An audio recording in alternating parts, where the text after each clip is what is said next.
Hi hello friend, ఈరోజు Sunday special మా ఇంట్లో కొబ్బరి అన్నం వండుతున్నాం. ఇదిగో కావాల్సింది కొబ్బరి పాలు, కావాల్సిన పదార్థం చెప్తున్నాను. ఇదిగో ఒక 3 పుంజాలు అంటే 12 మిరపకాయలు, 2 ఆనియన్స్ కట్ చేసి పెట్టాను. ఒక టమాటా, 1/2 kg బాస్మతి రైస్ నానబెట్టాను 1/2 అవర్.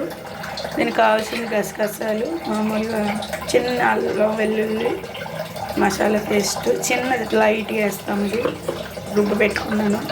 ఇదిగోండి జీడిపప్పు, నెయ్యి, కావాల్సిన నెయ్యి వేస్తున్నాను. ఆయిల్ ఒక తక్కువ వేస్తాము. ఆయిల్ కూడా ఉప్పు వేస్తాను.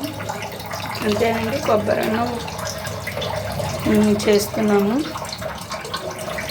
ఇది దీనికి కావాల్సిన పదార్థం అండి. 2 చెంచాలు ఆయిల్ వేస్తున్నాను.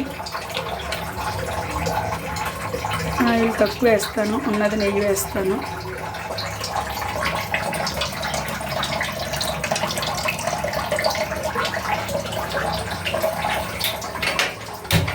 స్టవ్ అంటించాక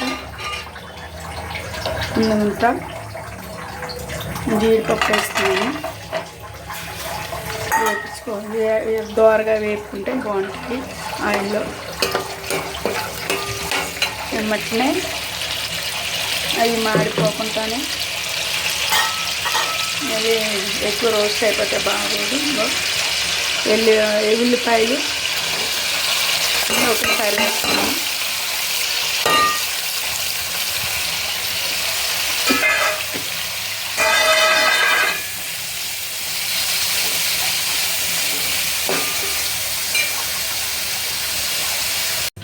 ఇదిగోండి నానబెట్టిన బియ్యము, మిక్సీలో గిన్నెడు, అలాగే ఈ మగ్గుడు వచ్చినాయి. 1/2 kg కదా నానబెట్టా గిన్నె వచ్చాయి. ఇప్పుడు ఇదే గిన్నెలతో కొలత పోసి పాలుని అందులో వేసుకుంటాను. ఇదిగోండి మిశ్రమం మీద తయారయ్యింది. మసాలా అన్నీ వేసేసాను. వేస్తే ఇప్పుడు నెక్స్ట్ పాలు కొలత వేసి పోసేసుకోవడమే. ఈ కొత్తిమీర లాస్ట్లో వేస్తాను.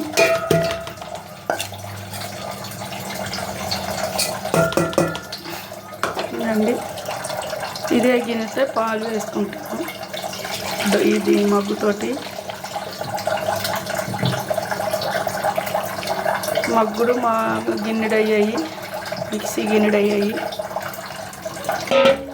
ఒక వంతు వచ్చాయి. ఇంకొక మగ్గుడు వేసుకుంటే సరిపోతుందండి మనకి. ఇదిగోండి పాలు వేసేస్తున్నాను. చాలా చిక్కగా వచ్చాయి పాలు.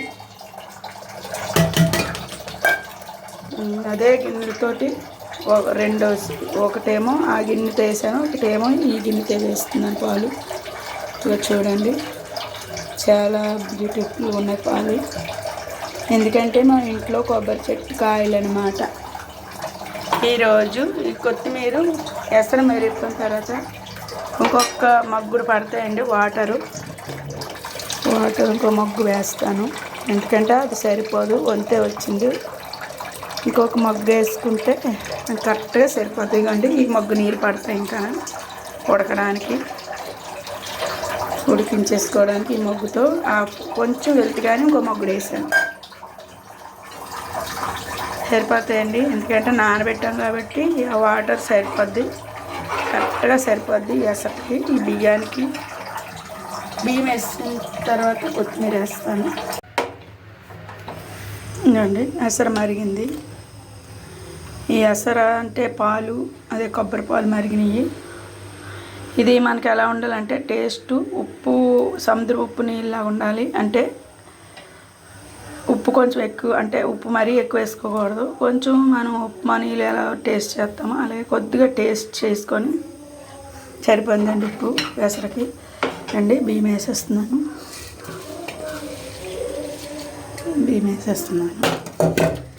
ఇది బాయిల్ అయిపోయింది. కొంతసేపు మనం ఉడికించుకుంటే చక్కగా రెడీ అయిపోద్ది కొబ్బరి అన్నం. ఇంకా 30% ఉడికింది, 1/2% ఉడకాలి. ఇప్పుడు కొత్తిమీర వేసుకుంటున్నాను.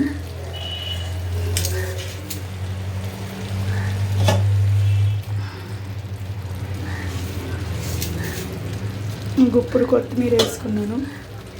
ఇందులో నేను ఇందాక నాటుకోడి చికెన్ కొద్దిగా ఫ్రై చేసి పెట్టాను, దానికి పెడుతున్నానండి టేస్ట్ కోసం. ఫ్లేవరు దానికి పట్టి చాలా బాగుంటుందండి. ఇంకా మధ్యలో పెడుతున్నాను. ఈ డిష్ అందరికీ నచ్చిద్ది అనుకుంటున్నాను. ఇది నాటుకోడి కొంచెం చికెన్ అంతే ఫ్లేవర్ కోసం కొబ్బరి అన్నానికి. ఇంకండి దీని మీద కొంచెం నేను ఒక 2 టేబుల్ స్పూన్స్ నెయ్యి వేస్తున్నాను. చాలా యమ్మీగా వస్తుందని అనుకుంటున్నాను.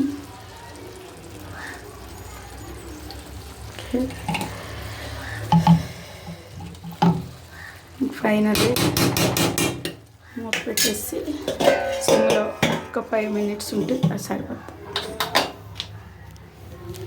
ఫైనల్లీ చేసేద్దామా మరి ఎమ్మి కొబ్బరి అన్నము.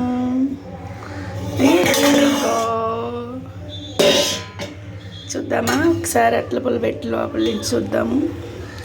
చాలా యమ్మీగా ఉంది. మధ్యలో నాటుకోడి చికెన్ పెట్టాను. ఇదిగో చికెను ఇదన్నమాట. దాని కాంబినేషన్ ఇదిగోండి నాటుకోడి కర్రీ. ఈ వీడియో నచ్చుతుందని అనుకుంటున్నాను. ఇప్పుడు మా బ్రదర్కి వడ్డించేస్తున్నాము. ఇదన్నమాట చూడండి. డాడ్ సూపర్ వచ్చింది కదా కొబ్బరి అన్నం. అంటే మీరు చికెన్ ఎందుకు వేసారు అనొచ్చు, కాకపోతే కొంచెం ఫ్లేవర్ కోసం వేసాను అంతే. ఇంతేనండి మరి రెసిపీ ఈరోజు.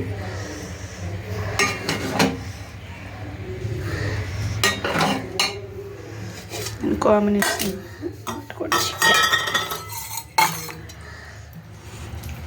చికెన్ కూడా చాలా యమ్మీ వచ్చింది. ఈ కొబ్బరిని మామూలు నాటుకోడి వేసి ఉండాము. ఇదిగోండి నాటుకోడి కొబ్బరి వేసి